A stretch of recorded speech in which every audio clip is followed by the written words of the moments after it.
Today I'm going to tell you how to fill out the safety evaluation form design cycle.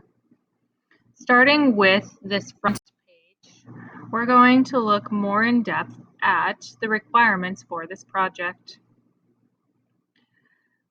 With the safety evaluation, we're meeting the global context, scientific and technical innovation. Specifically, we're talking about how humans adapt their environment to meet their needs. With our project, we are going to focus on the situation of you are a health inspector. A new restaurant has opened, and you were assigned to observe the practices in this restaurant. You will need to create a form and use it to evaluate how safe the employee is being.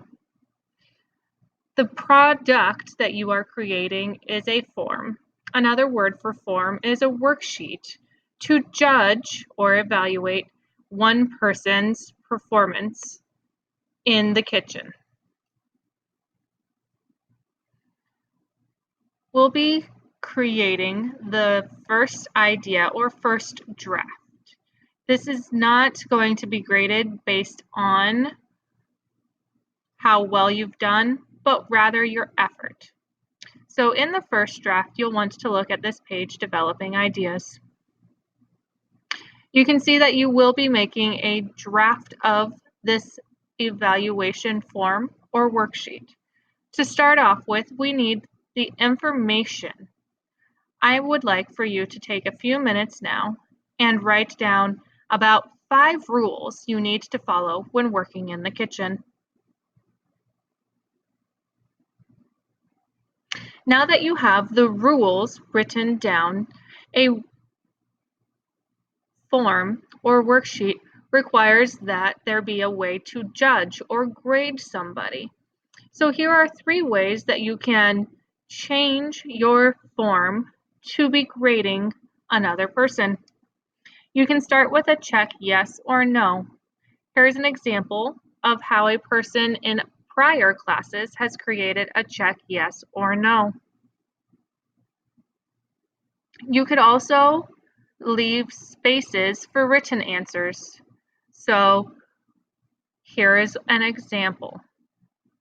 In both of these examples, you can see that they changed the rule to a question by adding the words did they to the beginning of the rule, making it possible to answer the question rather than just having a rule.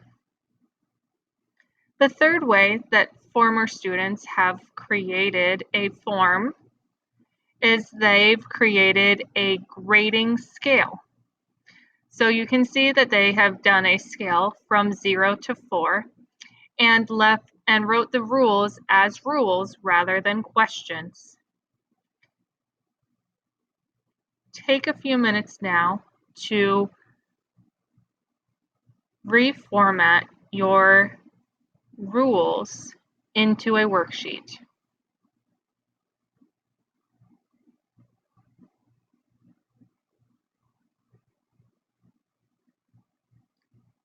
Now that you have finished formatting this worksheet, you will actually use this to judge Miss Clint while she is working in the kitchen.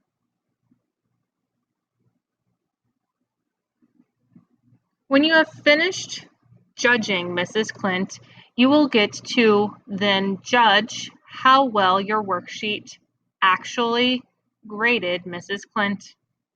So I will give you a few examples of how to answer these questions on the page labeled Evaluating. The first question asked, did your form accurately evaluate the person's performance? So reflect on how well did your form judge me while I was cooking? Your answers need to include a yes or no and an explanation. Here are some examples. Yes, because I was able to fill out the entire form. No, because I didn't judge all of the things that Miss Clint did wrong. Question B, what part or parts of the form was successful? Some things that might be successful was that you had a lot of rules. It might be successful that it was easy to fill out. It might be successful that you had a variety of rules.